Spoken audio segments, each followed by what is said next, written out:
సంసారంలో నిర్వాణం, సంసారంలోనే నిర్వాణం మనం చెందగలము అని చెప్పేసి పత్రిజీ చెప్తున్నారు. ఎన్లైటన్మెంట్ ఎక్కడ దొరుకుతుందంటే సంసారంలో మాత్రమే దొరుకుతుంది. సంసారం చేయకపోతే మనకి ఎన్లైటన్మెంట్ రాదు అని చెప్పి అంటున్నారు. ఆయన అంటున్నారు, కుటుంబంలో ఒక భార్య, ఒక భర్త, పిల్లలు అందరూ ఉంటారు. భార్య భర్తలు ఇద్దరు కొట్టుకుంటారు, తిట్టుకుంటారు, అన్నీ చేసుకుంటారు. కొట్టుకుంటారు, ఒక 2 గంటలు కొట్టుకుంటారు. అయ్యా 2 గంటలు అయిపోయింది కొట్టుకోవడము, ఇప్పుడు పద ధ్యానం చేద్దామంటారు. కొట్టుకుందాం, ధ్యానం కూడా చేసుకుందాం. ఎంత బాగుంది కదా సంసారం. అదే కదా సంసారం అంటే. పత్రిజీ ఇంకో ఎగ్జాంపుల్ కూడా ఇచ్చారు. అదేంటంటే రోడ్డు ట్రాఫిక్ వెళ్తూ ఉంటుంది కదా, ఒకవైపేమో బండ్లు ఇటువైపు నుంచి వస్తుంటాయి, ఇంకోవైపు బండ్లు ఇటువైపు నుంచి వస్తుంటాయి. ఇక్కడ ఎవరు రాంగ్? ఎవరు రాంగ్ కాదు. భర్త దృష్టిలో భర్త కరెక్ట్, భార్య దృష్టిలో భార్య కరెక్ట్. ఇక్కడ ఎవ్వరూ తప్పు కాదు. ఎవరి దృష్టికోణాలు వాళ్ళకు ఉన్నప్పుడు సహజంగా అభిప్రాయాల భేదాలు వచ్చినప్పుడు కొట్టుకుంటాడు. కానీ దాని తర్వాత పొద్దునంతా కొట్టుకుంటారు, రాత్రికి వచ్చేసరికి అందరు కలిసి ధ్యానం చేస్తారు. ధ్యానం చేస్తే ఫ్రెండ్షిప్ పెరుగుతూ ఉంటుంది. సో అలాగా ప్రతి ఒక్క సంసారం అనేది చాలా చాలా ఇంపార్టెంట్. సంసారం చేయకపోతే ఎన్లైటన్మెంట్ రాదు. ఇంకోటి ఏమన్నారంటే, ప్రతి తల్లికి ఏదైనా అందమైన అనుభూతి ఏది ఉందంటే తన పిల్లలు పుట్టినప్పుడు అని అన్నారు. అవునా కదండి? మీకు కూడా అదే అనుభూతి కదా.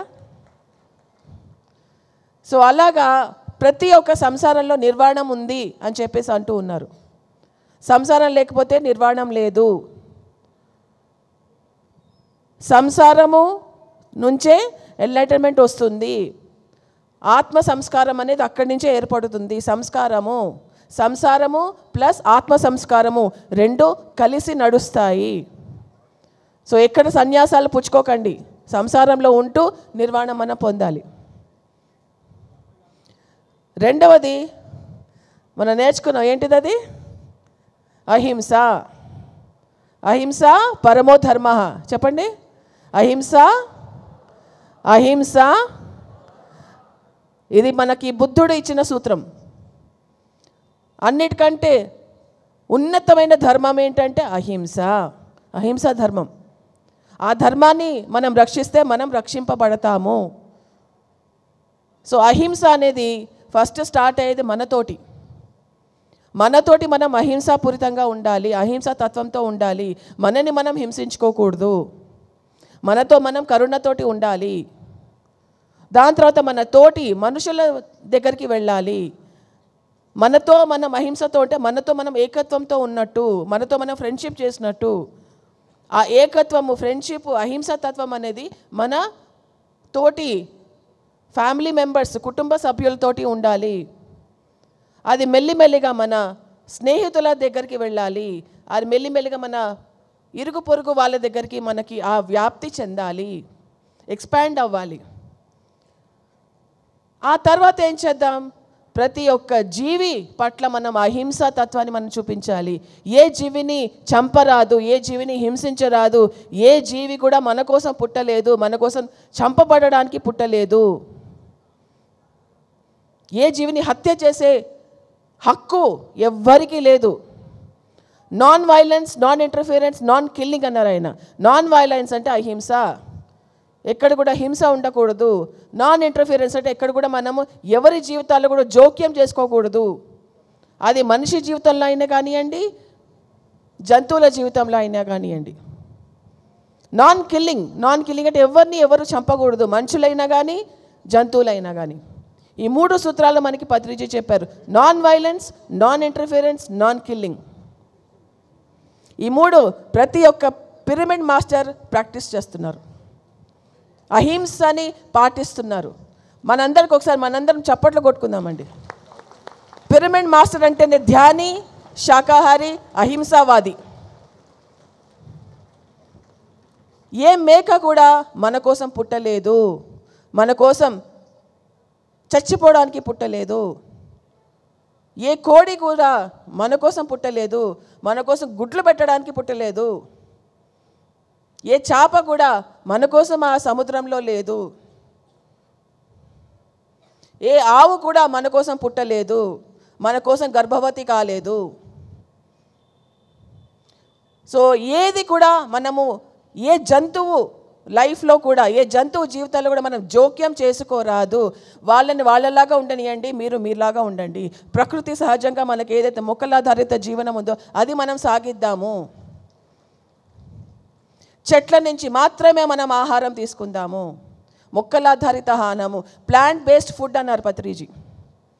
శాకాహారం అంటే ప్లాంట్ బేస్డ్ ఫుడ్, మొక్కలాధారిత ఆహారం. సో ప్రతి ఒక్క మనిషి కూడా అహింస అనేది మనము పాటించాలి. మనసా వాచ కర్మణ పాటించాలి.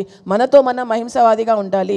ఎదుటి వారిని తిట్టకూడదు, మైండ్లో కూడా తిట్టుకోకూడదు. నేను నోటితో తిట్టలేదు కదా, ఇక్కడ తిట్టుకున్నాను కదా, ఏం తెలుస్తుందిలే. అక్కడ రాస్తారు అందరూ పైన, అక్కడ రాసే వాళ్ళు రెడీగా ఉన్నారు చిత్రగుప్తుడిలాగా. ఓహో ఫలానా మనిషిని ఇలా ఇలా తిట్టాడు. ఎదుటి వారి పట్ల దురుద్దేశాలు ఉండకూడదు. ఎదుటి వారి పట్ల వికృతమైన ఆలోచనలు ఉండకూడదు. ఎదుటి వారి పట్ల వికృతమైన భావనలు ఉండకూడదు. ఎదుటి వారి పట్ల వికృతమైన మాటలు ఉండకూడదు. ఎదుటి వారి పట్ల వికృతమైన చేష్టలు ఉండకూడదు. ఇది అహింస. సో ఈ అహింసని అందరూ పాటించాలని పత్రిజీ మనకి పదే పదే చెప్తూ ఉన్నారు మై డియర్ ఫ్రెండ్స్. ఎందుకంటే మనం ఏదిస్తే మనకు అదే తిరిగి వస్తుంది. అది మీరు ఉద్దేశాల పూర్వకంగా ఆ ఎనర్జీని పంపిస్తున్నారా, ఆలోచన పూర్వకంగా మీరు ఆ ఎనర్జీని పంపిస్తున్నారా, భావనల పూర్వకంగా మీరు ఆ ఎనర్జీ పంపిస్తున్నారా, మాటల పూర్వకంగా లేకపోతే చేష్టల పూర్వకంగా మీరు ఆ ఎనర్జీ పంపిస్తున్నారా, ఏదైతే మనం ఎనర్జీ పంపిస్తామో అదే మనకి తిరిగి వస్తుంది. ఆ తిరిగి వచ్చినప్పుడు మీరు రెడీగా ఉన్నారా లేదా ఒకసారి గమనించుకోండి. ఏది ఇస్తే అదే వస్తుంది. హింసని ఇస్తే హింసనే వస్తుంది, అహింసని ఇస్తే అహింస వస్తుంది, ప్రేమ ఇస్తే ప్రేమ వస్తుంది. మనకి ఏది కావాలో ఫస్ట్ మనం డిసైడ్ చేసుకోండి. మనకి ఏది కావాలి, అహింస కావాలా హింస కావాలా, అదే ఇవ్వండి. మీరు ఏది ఇస్తే మీకు అదే వస్తుంది. ఈ మధ్య భూమిలో ఎనర్జీస్ చాలా ఫాస్ట్గా మారుతున్నాయి. ఏది ఇస్తే తొందరగా అది వచ్చేస్తుంది వాపసు. అదే యాక్సిస్ షిఫ్ట్ అంటే, ఎనర్జీ షిఫ్ట్. అది భూమి ఒక కొత్త ఎనర్జీ ఫీల్డ్ మీద మారుతుంది. అది కాస్త రెస్పాన్సిబుల్గా బాధ్యతాయుతంగా మనము వ్యవహరించాలి. ఉద్దేశాల పరంగా, ఆలోచనల పరంగా, భావాత్మకంగా, వాక్క్షేత్రంలో, చేష్టాక్షేత్రంలో ప్రతి దాంట్లో బాధ్యతగా ఉండాలి. ఏది ఇస్తే మనకి అదే వస్తుంది. సో మనకి ఏది కావాలో ఫస్ట్ నిర్ణయించుకుని అది మనం ఇద్దాము, అదే మనకి వస్తుంది. మనకి ఏది కావాలో అది ఇద్దాం, అది మనకు వస్తుంది. ఎప్పుడప్పుడు వస్తుంది, ఇవాళ కాదు రేపు కాదు ఇంకో జన్మలో, కానీ వస్తుంది. కాబట్టి జాగ్రత్తగా మనం ఉంటూ, బాధ్యతాయుతంగా ఉంటూ, అహింసలో జీవిస్తూ, సంసారంలో జీవిస్తూ నిర్వాణాన్ని పొందుదాము. ధ్యానం చేస్తూ నిర్వాణాన్ని పొందుదాం. ఎంతో చక్కని మెసేజ్ ఇచ్చారు మనకి ఇవాళ పత్రిజీ. సో ఈ అహింసావాదులందరికీ నమస్కరిస్తూ థ్యాంక్ యూ సో మచ్.